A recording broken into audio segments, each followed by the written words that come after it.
I'm Dan, and this is 10,000 Hours of Indie, a podcast exploring new music and delving deeper into what goes on in the background of the independent music industry. I'm a musician and passionate music lover, and I wanted to delve deeper into new music in the independent scene around the world. I also saw this as a chance to help artists connect and share their stories, so if there's someone you hear and you want to find out more about, every podcast has links in the show description. Get involved, help this community grow, follow on the 10,000 Hours of Indie socials, you can find all the links in the show description. And also feel free to email me about anything music related, 10,000indie@gmail.com. I'm open to any ideas and love listening to your promos.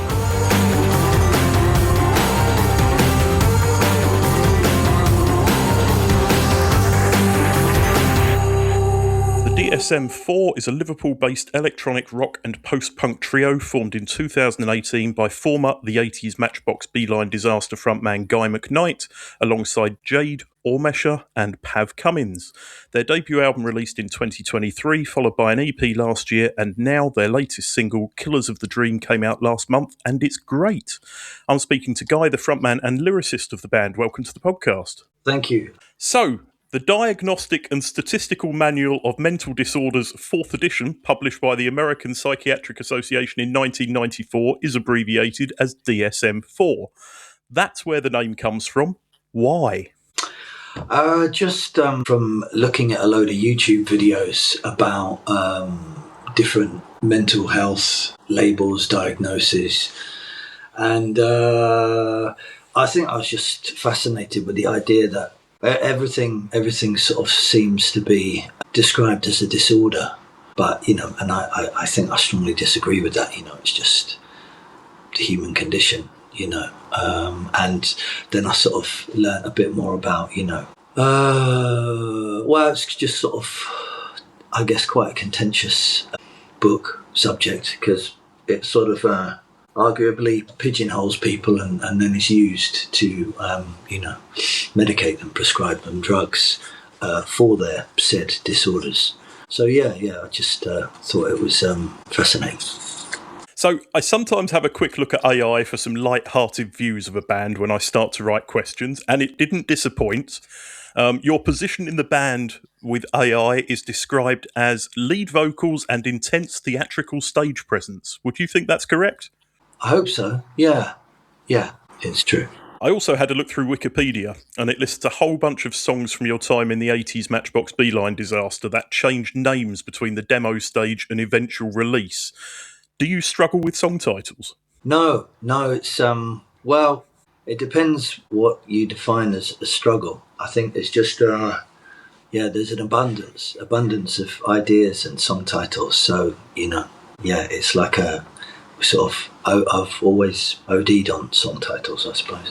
Do you find that songs develop as well and they take a slightly different direction when you actually record them?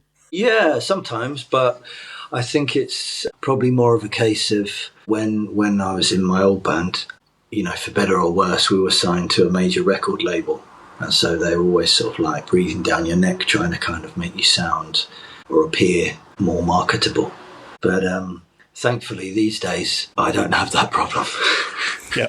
Electronic rock, gothic alt pop, dark wave, and electronic goth are some of the genres the band has been tagged with. I've written down what's in a genre anyway. Yeah, I agree. I mean, ways to describe things, sure, but it's I think a lot of it is just for marketing. Again, just labels want to sell people's music and make money. They're just businesses at the end of the day, at least major labels, And I mean, I guess sort of me and my bandmates of my previous band and this band have kind of been accused of being sort of I don't know, indescribable or genre defying or genre fluid or whatever the latest tag is. But yeah, I'm suspicious of genres, really. I mean, music is just music, and yeah, I think it's sad when like people are kind of, I think it's lazy when people sort of lean into trying to be something like a goth band or whatever. It's just, although sort of, we can be easily led, suggestible human beings. I think people aren't stupid, and I think if people actually went and saw live music, they're capable of forming their own opinions. So that said, I mean, hype still kind of seems to sort of hype and advertising kind of rules the day, I think, doesn't it? So let's go back a little bit. Besides your previous band, how did you find your way into the music industry? What's your sort of backstory? Both my parents really loved music, although different tastes. And I was a kid when MTV was born, so I grew up with like music videos on television, as well as like music programs like Top of the Pops and the Chart Show, and then a bit later The Word and whatever else. I was talking about getting kind of, the power of advertising and getting programmed. I suppose arguably I was kind of, sort of moulded into it by the media, by music, television and radio and records and tapes. But I think I just had a sort of quite a disrupted childhood in some ways, in many ways. And so when I was about 7, I just decided, I wasn't really going to conform, and kind of getting bought a kind of like a red tape to tape ghetto blaster when I was 7 for Christmas by my dad, who I saw at the weekends, was a real lifeline, because I was kind of like enduring lots of different things, but sort of being an only child, kind of being in my room listening and singing and dancing to music was a kind of gateway to freedom. So I think I just decided early on that was for me. That was the way to go. And I just kind of was very single-minded about it. I didn't know how it was going to happen, but I knew it was going to happen. And then when a friend, we were watching Top of the Pops or something in about 1995, and Super Furry Animals were performing something for the weekend on, and I think the singer Gruff Reese, isn't it? Yeah, was wearing a Hawaiian shirt and playing a flying V. And it was just like mesmerising. And my friend said, I want to form a band. And without thinking about it, I just said, I'll do a band with you. And then that's how our band started, really. Yeah, and then that took up from then till about the age of 30. And then I sort of took some time out when I decided that I wanted to leave that band. I felt like all the joy had gone out of it, and I felt like it had sort of achieved its mission and its life cycle had sort of completed.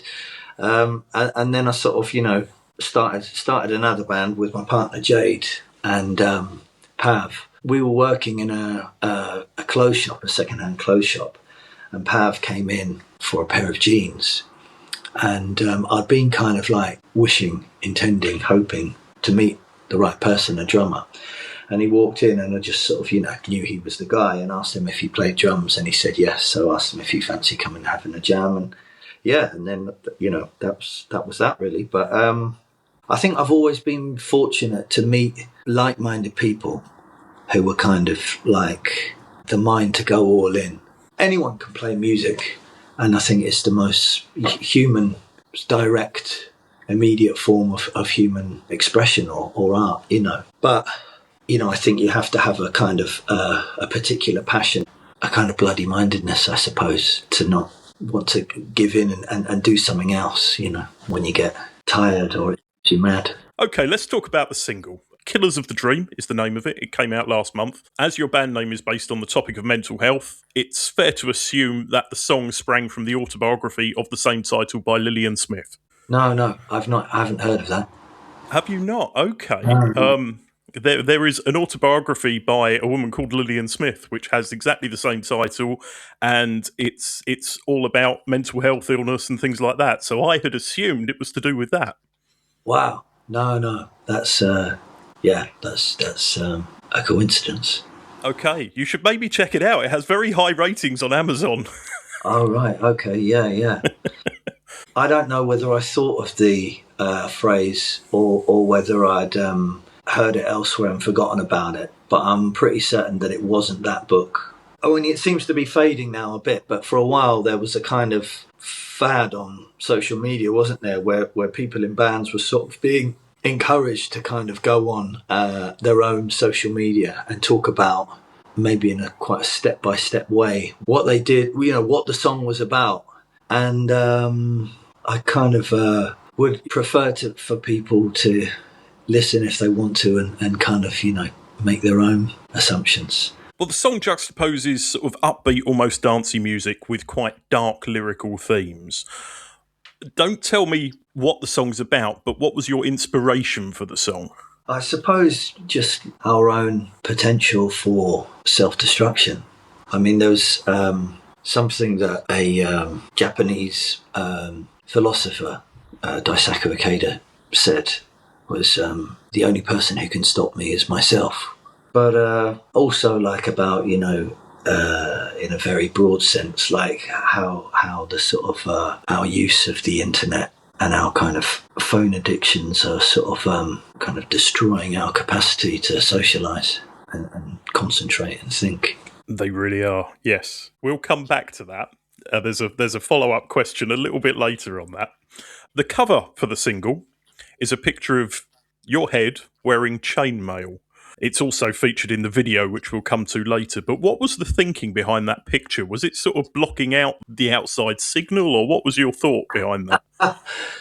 Yeah, no, it wasn't. It wasn't meant to be like a silver tinfoil hat. It was. I think I'll leave it as to remain a mystery. But I think the first crusades, like European and English crusades to the Holy Land, were described by the Scottish philosopher and historian David Hume as something along the lines of, the greatest act of human folly, or sort of, misguided waste of time in human history, as far as he was concerned when he was alive. And so I think I'm just quite interested in that sort of idea of like chivalry and nobility and honour. Maybe some of the reality of sort of like invasion and war and bloodshed and theft, greed, colonialism. So yeah, I think it's an interesting sort of symbol that's kind of open to a lot of interpretation or reinterpretation, misinterpretation possibly. Yeah, I'm kind of thinking of the guy who rode in on a horse with wearing one of those and some chainmail into a Wetherspoons, I think, during COVID or sometime in the last few years. Yeah. I vaguely remember reading about that now you mention it, yeah. I assume it's not something you're going to adopt as stage wear. It might be. You've chosen to self-release this and the last single, having previously released via 9x9 Records up to that point with this band. Why? 9x9 did well by us. They're a local Liverpool label. They put our album and EP out, and I think we just want to kind of... We're not in any kind of binding agreement with them. It's a very sort of... we agreed to do that, and we just want to kind of, reach more people. And it was a kind of glorified distribution deal in a way. We had already financed and recorded the album ourselves, so we own all the recordings. We pay for our own videos. Yeah, we're just looking for other avenues, but no bad blood at all. The important question for fans of the band is this single leading to a new album? Yes, it is. Yeah, most definitely. Yeah, we're finishing a new song this week, and we've got, so many ideas on the go, but it's just kind of like trying to kind of gain some like focus, and I don't even like to say it, but like deadlines, it's perhaps I'm my own worst enemy in getting. I'm a sort of anti-completist. No, it's coming though. It's coming. But yeah, I mean, Pav and Jade especially, like, really writes, like, to me, in my opinion, the most amazing riffs and parts seemingly out of nowhere. Well, her process isn't like going away and, arriving to a rehearsal with this and saying, what do you think of this? She just arrives and plugs in and picks up a guitar and starts playing. And these kind of riffs, amazing parts just come out. So I think there's a real genius in that. And we work really well together. And we've had to practice to work well together. I think I really annoyed both of them at first when we first started writing together, because I was always sort of pointing things out, saying, can you play that again? Can you do that? Is it all right to just try that way? What did you just do there? And then Pav kind of writes all of his stuff in a very sort of call and response kind of way. And it happens very organically like that. And Pav does go away and sort of, layer things up, or, we just jam things out like that. They'll be sort of like working things out as they'll go. And I'll join in. It all happens, very quickly and organically. But for me, I'll sort of write the kind of like vocal melodies, but I have to work quite a lot harder on the words. Sometimes they just sort of come out. I know Roy Orbison, I watched an interview and he was saying when he hears a song, he hears like the whole thing, complete, like it sort of emerges and he can hear it all and with all the words. But like, sometimes I'll sort of have ideas and, but I feel like something's coming, but I have to keep writing words and phrases, and it's like, it's almost it, it's not it. But also like, I feel like there's a kind of real like relationship with like the environment, with the outside world. Like I'll be looking for the right way to express something, or I guess maybe just inspiration, and it will just be something that someone says in a conversation outside, completely unrelated to the music or band or whatever, or a book that I'm reading. I try and sort of read like as many different things at the same time as I can, or films, and it'll be kind of probably like astonishingly simple, but it would have taken like sometimes weeks, sometimes months to arrive at that point. But yeah, whatever. People do things in different ways, don't they? The next question was, how does a band write a song? So we've done that one. The music video for Killer of the Dream is on YouTube. The colours in it at times are incredibly 80s and very vivid.